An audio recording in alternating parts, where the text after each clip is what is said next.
Pengertian dan konsep deep learning dalam eksekusi instruksi. Deep learning adalah teknik implementasi di mana beberapa instruksi tumpang tindih dalam eksekusi. Setiap langkah dalam deep learning disebut tahap pipa atau segmen pipa. Siklus mesin pipa adalah waktu yang dibutuhkan untuk memindahkan instruksi satu langkah ke bawah pipa. Output pipeline adalah jumlah instruksi yang dapat keluar dari pipeline setiap siklus. Deep learning untuk eksekusi instruksi mirip dengan konstruksi jalur perakitan untuk pembuatan produk. Ide dasarnya adalah untuk menguraikan proses eksekusi instruksi menjadi kumpulan fungsi yang lebih kecil yang dapat dilakukan secara independen oleh subsistem diskrit dalam prosesor.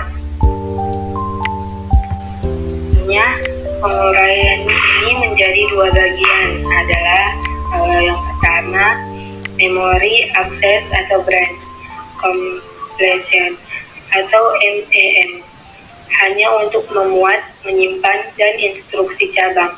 Yang kedua write back atau BB, hasil eksekusi instruksi atau register atau load instruksi disimpan ke dalam file register pada paruh pertama fase.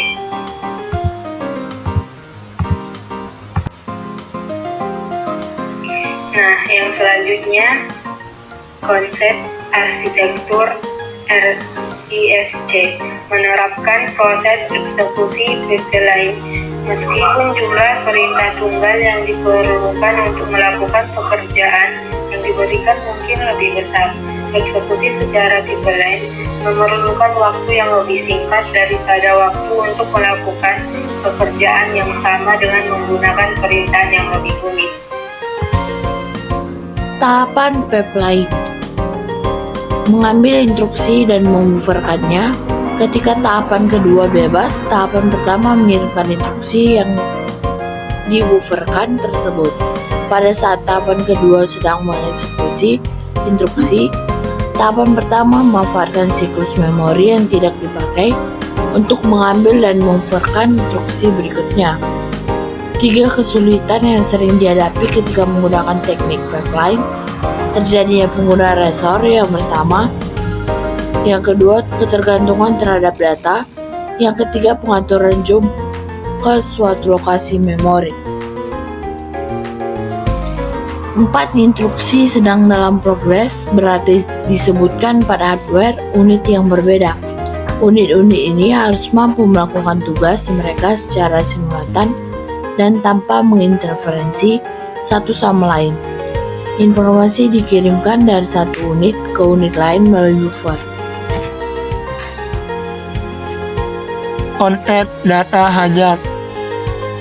Konsep data hajat adalah suatu kondisi yang terjadi pada pipeline, di mana instruksi yang berada pada tes tertentu harus menunggu instruksi pada tes sebelumnya selesai dijalankan terlebih dahulu. Hal ini terjadi karena adanya ketergantungan data antar instruksi.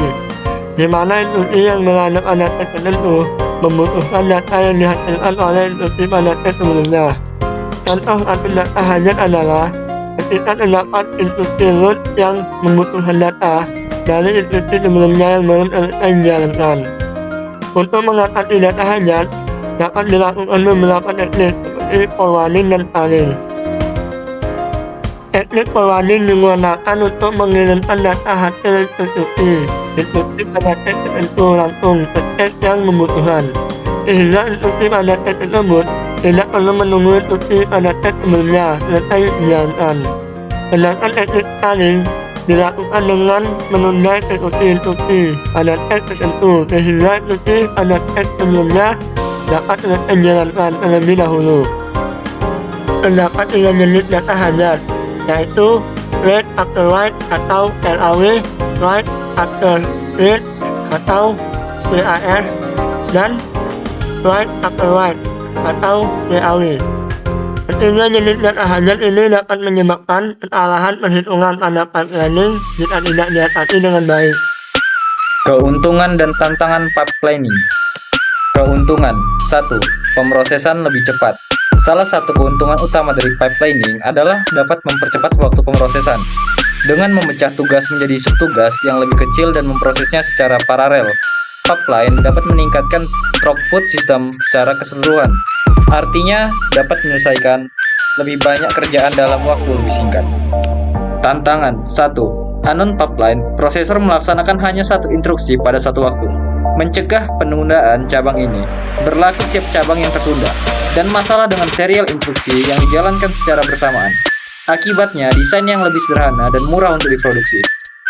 Tantangan 1. Anon pipeline, prosesor melaksanakan hanya Pengukuran kinerja pipelining. Definisi pemrosesan pipelining. Pada umumnya, efisiensi sebuah keputusan dinilai berdasarkan kecepatan perangkat keras dan fasilitas perangkat lunak. Penilaian ini disebut throughput, didefinisikan sebagai jumlah pemrosesan yang dapat dikerjakan dalam suatu besar waktu tertentu. Salah satu teknik yang mendorong peningkatan suatu sistem throughput yang cukup hebat disebut sebagai pemrosesan pipelining. Kategori pipelining. 1. Pipelining unit aritmetik, berguna untuk kelas vektor. 2. Pipelining unit instruction, berguna untuk komputer yang mempunyai set instruksi yang sederhana. Generik pipelining. Ada 4 tahapan dalam generik pipelining. 1. Set, ambil instruksi dari memori. 2. Encode, terjemah NLP dari instruksi. 3. Eksekusi instruksi yang telah didekode. 4. Buat, simpan hasil eksekusi ke memori. Ada 2 tahap. 1. Tahap pertama mengambil instruksi dan memusnahkannya. 2. Ketika tahap kedua bebas, tahap pertama mengirimkan instruksi yang dibufferkan tersebut. Pada saat tahap kedua sedang mengeksekusi instruksi, tahap pertama memanfaatkan siklus memori yang tidak dipakai untuk mengambil dan membufferkan instruksi berikutnya. Proses ini disebut instruction perfect atau set overlap.